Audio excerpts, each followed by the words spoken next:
Hi, welcome back. I'm super excited to be here today in real life with Andrea Clare, sharing the incredible story of artistry that she has developed. She made her first lamp in 2004, and the rest, they say, is history. So let's take a look at Andrea Clare.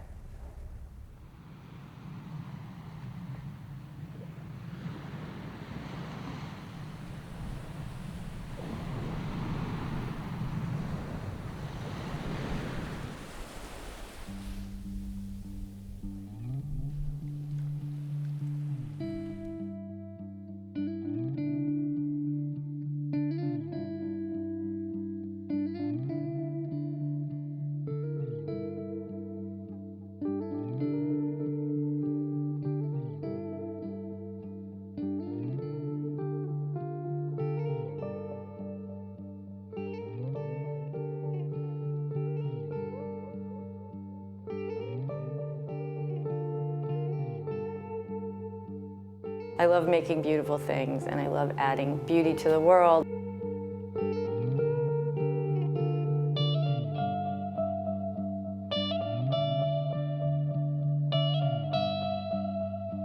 We need a piece of tube to do these, because the problem is getting the tap straight without the machine.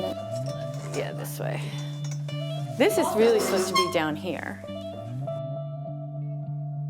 Between sets, I would watch the seaweed floating and twisting, embodying the forms of waves.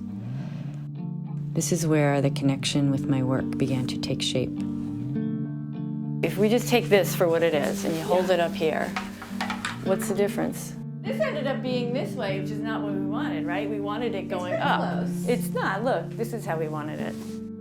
My desire to share the intimate connection and joy I feel while in the water propelled the design process. How about from underneath? Go underneath. That is a tangency line in SolidWorks, so it's like a straight tube from here to here, and then the curves start.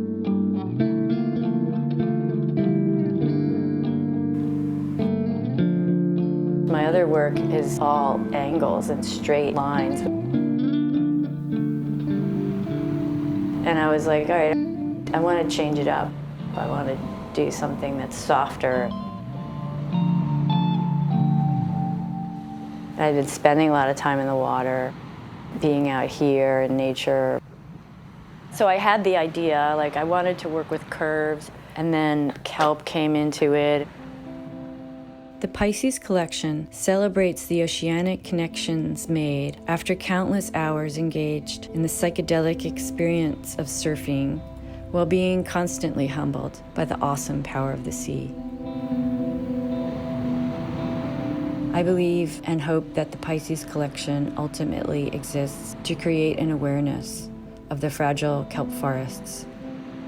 Through the organization 1% for the Planet, Andrea Clare Studio is donating 1% of sale to the preservation of kelp forests and coastal ecosystems. I wanted to work with fiberglass as a reference to surfboards, and with 1-inch brass tube as a reference to kelp. Smooth floating brass and undulating aqua-colored fiberglass express the mesmerizing movement of glowing kelp blades and cresting waves. Carefully crafted elements flow seamlessly around each other, wave-like. Shapes change at each viewpoint, creating simultaneous calm and mystery. The Pisces collection capsule is 2 chandelier styles and 2 sconce styles. Pisces, in its forms and tendencies, invites calming oceanic connection into any space.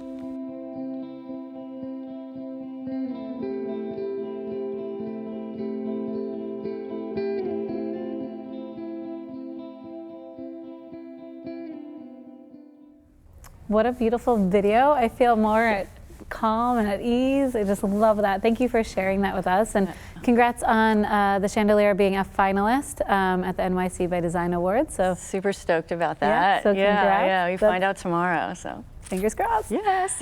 So as I mentioned when we started, you you made your first lamp in 2004, Correct. and then you started your own lighting studio in Brooklyn in 2011. Yeah. So can you take us back a little further about your early beginnings Sure. and how you got to where you are today? Yeah. So born and raised on Long Island, and spent endless days of the summer on the beach. My mother is Dutch, she's from the Netherlands, and my father is American. So we settled there mostly because she wanted to be near the beach because she was used to that kind of thing. And we would go to Holland a lot. And one of so the beach, and then the other big thing that was a big influence in my life was a great-grandfather of mine was a pretty well-known Dutch painter in the Hague School of Painting. And cool. yeah, and so we had paintings of his at my house, and my aunts had paintings of his, and it just seemed like the coolest thing to be an artist. And in the end, I did go to art school and studied architecture and also art at RISD. So yeah. That's great. So you went and studied art. Yeah. How did that influence your career? And after school, where'd you go? Well, so I went to RISD, worked for architects for a long time, but also always made art. So I was always making things forever. Just it was like, when I was a kid, I made mobiles. They still make mobiles. Go figure. Yeah, and then, but I was always making art and architecture. So I had like feet in both worlds for a long time. And then after my master's, I went to Cal Arts for a master's degree in fine art. And then I went to a residency at the Chinati Foundation in Marfa, Texas. At that time, I started working with light, and I was making sculptures with light. So how was that a turning point, and when did you decide to start the studio? David Aheldef had his first Future Perfect store down the street in Brooklyn. Wow, you need a remember glass that of one. water, Yeah. I think. Oh, They're bringing you something. Thank you. It's okay. You're just on camera. Yeah, so the first one on Berry and North 6th Street. So he started showing those pieces. It was a small, kind of just experimental thing. And so it was it was a side job kind of a thing. And he would call me with orders and we would fill them. And so it had started that way. And then in 2010, doing those two things simultaneously, I just needed to kind of synthesize them. Like the art and the architecture needed to come together. Right. And I was just like getting exhausted trying to run two careers at the same time. It was nuts. Yeah. And so I took some steps back, designed the system that we still make now, the polyhedron. We invented this shape, and you know how they say like writers should write what they know, and so I made what I knew, which was kind of abstract shapes. And so we still make those. Originally they were in bamboo, and now they're in porcelain. And it was a system that's a mobile system that's expandable and customizable. And then, in 2017, my long-term goal was to be bi-coastal, which we do now. And so in 2017, I opened the studio in LA. Oh, wonderful. Yeah. Where in LA is it? It's in Silver Lake. Okay. At the moment, we're expanding, so we're looking for new space. That's exciting. Yeah, it's great. It's great. And so you started your studio kind of at the tail end of the recession. It actually was in the middle. Okay. Yeah, like deep in the middle of the recession, which is interesting, because I had a lot of time. There wasn't a lot of pressure because it was the economy was pretty slow. Right. And interestingly, now with the pandemic, again with the slowdown, right, we were able to work really hard on the Pisces collection, which really I was dying to do some new stuff and challenge the studio and challenge myself with some new materials. So like all that time really worked for us, to develop that. That's so great. Yeah. And we saw you surfing. When did you start surfing? Yeah, I started surfing in 2012 in Rockaway Beach, Queens. Out in LA, I was able to surf a lot more because, the weather's amazing there and there's a million surf spots. So that's when the Pisces collection started coming into shape for me. I wanted to work with new materials, like I said, and new shapes. So I think it was all the looking at the water and the waves and the shape of the kelp in the water where it kind of took on the shapes of waves. And so it made sense to me to work with fiberglass, because of the surfboards are made out of fiberglass, and fiberglass is at some point a liquid, right? So it takes the shape of whatever you want, and we wanted these kind of flowing shapes. Right. how do you do that? It was very challenging. You know, we got some good 3D drawings of it, and we're like, how do we make this thing? And so it was very interesting. We ended up CNC cutting this foam and doing this thing called injection molding. I love though that you took the inspiration from something that you love so much, and then you figured out how to create it into this Pisces collection, right? So it's such a departure from your former work. It is and it isn't. You know, I mean, the materials are new, although we had been working with brass the whole time, but now we're working with round brass and bent brass, so that was definitely new. But they are mobiles and they are expandable. So we have 2 chandelier styles. Okay. There's the Hilbers and the McTavish, and they're both named after surfboard makers that are kind of well known in the surfing world. Yeah. And they can be added to. So like the idea is that it's an additive thing. So you can have one over a dining table, or you could have 3 or 5 in like an entry hall or something like that. They kind of work together. And then we have 2 sconce styles, and they're called the Jacob and the Malcolm. Okay. And they're also named after the Campbell brothers, who are also famous surfboard makers styles. They're called shapers. Got it. Surfboard world. So do you still surf a lot? I do, yeah. Nice. Yeah, I've been surfing a lot. It's a lot of fun. Especially being out in LA. The learning curve is hard, you know, and I started late in life, but I enjoy it a lot. It's really wonderful to be out in the water and just have that kind of connection with the water and with the sea, and you see dolphins out there, and part of the, I mentioned this in the video, but part of the reason I wanted to make this work is to also give that connection to people, and also create an awareness of what's going on in the oceans, especially with the kelp. It's not doing that well, and it's very important to the oceans. And so I want, you know, we're giving 1% of our profits to organizations that deal with kelp and coastal preservation. That's great. But beyond that, I mean, that's just such a small thing. You know, I'm a small company, but I wanted to raise the awareness of these issues and bring those things into people's lives in some way. And when you see the piece, maybe you think of the ocean, maybe you think of these things, and then take another step, and hopefully something good happens with that. Yeah. Yeah. So let's talk about the materials, some of which you brought with you. We have show and tells. This is a sample of the fiberglass. Okay. So this is actually what you'll, like when a designer contacts us for samples, this is what they'll get. And it's got, part of the challenge was getting a fiberglass on 2 sides that has a nice finish on 2 sides. Okay. A lot of fiberglass, when it's made, is one-sided. Okay. So we needed 2 sides made. And then these are the metal finish samples. So this is the brushed brass. It's very common brushed brass finish. But when you get it, you can kind of hold it together. And then this is the antique silver finish. Oh, wow. So tell us a little bit about the process. Was it a lot of like experimentation, trying to make this work? Yeah.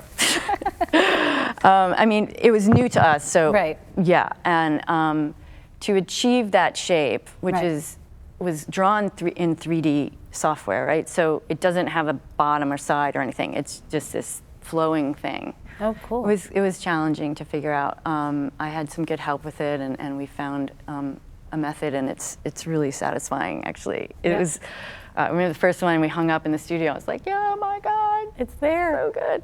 And the other fun thing is we're also launching this scent with the, it smells like there's this wax that you put on the surfboards, and this memory of this is like amazing for me. But I wanted the collection to have like kind of a full experience with your senses. So you'll also get this in your sample package, but we're going to have more of these for sale at some point when they're bigger. But it's a nice, it smells takes amazing. you to the beach, yes, right? It's coconutty and I love it. Yeah, that's so great. Yeah. And so how many pieces, so we have so you were saying you could hang them overhead, there's the sconces, so how many pieces in the total collection? Right now we've got 4. Okay. 2 sconces and 2 chandeliers. Okay. Yeah. But like I said, they can be added to. So when we add the chandeliers together, we're calling it swell. Oh. Because when you're surfing and the swell comes in, it's a bigger wave. So you can add, you can have, like I said, more than 2. You could have 10 of them. That'd be a big swell. Right. Yeah, like Hawaii or something. On the North Shore. Big one. Yeah. Bigger than here. Yeah. And what was the biggest learning process through? I mean, besides the material, I mean, for you as an artist, what was one of the takeaways throughout this whole thing? The time, I think the biggest thing was to spend more time with it. I was actually originally, can't even imagine, trying to get this thing launched in 2000, before the pandemic. So, right. Before everything shut down. What year was that? I was, no, exactly. I can't even remember, 2020. Yeah. Right? So it was the spring, like a year ago. Right. That's when it wouldn't have been as good. Right. So I think the time that we had, and you just got to take time. Design takes time. It takes time, and it takes collaboration, I think, when it's the best. So I had some really good people I worked with. And so for me, yeah, in future collections, I'm definitely just let it have the time it needs. Yeah. It's kind of like a lesson from surfing too. You just gotta when the wave comes, Yeah. it comes. You gotta wait for it. Was it something when you tried surfing that like you immediately got it, or did Well, I mean, you think you do at Yeah. first, but you don't. It's really hard. It's really hard. There's so much to it, and every wave is different. Yeah. And even between 1 minute and the next, it can be different. Another set comes in and it's doing something else. Exactly. The wind blows, and yeah. So tell us about your studio a little bit before our time ends here. How big are you? I know you said you're growing, but you're a small studio. Yeah. So tell us about, who you work with. Yeah, we have about 5 people now. Yep. Production design, some PR people, but we just have a lot of work. Yeah, It's great. It's wonderful. Yeah. It's wonderful, but I'm kind of busting out of the seams of the space we have. Right. We're doing some commercial jobs, a lot of residential work, which I love doing. I love doing all of it. But we do, we work really closely with the designers. We do 3D drawings of everything so they know exactly what they're getting. We present packages to the designers, and they show their clients, and it's very well dialed in. Right. Yeah, it's a lot of fun actually. I really, really love it. Is there one part of the process you love the most? I love seeing them done, and the reaction. The best thing is the reaction when the light goes on. It's magic. People are like, oh! I had a client recently last year cry. The light went on and she was so happy. Oh my God, that's amazing. She started crying. Well, I live for that. You can't get a better compliment I than know. that. She was so sweet. That's amazing. She's so happy about it. Yeah. So where can everyone find Andrea Clare? We are on the web, obviously, AndreaClaireStudio.com. Okay. And then our Instagram is Andrea Claire Studio, and our email is mail@AndreaClaireStudio. Amazing. Well, thank you for being here in person. Thank you. And please stay tuned for the legendary Clodagh, who will be ICFF's first ever podcast with Megan Dwyer, Associate Content Director. But right now, we're going to go back over to ICFF Show Director Phil Robinson, who's at the George Jensen Bar for an ICFF Want to Design Manhattan update.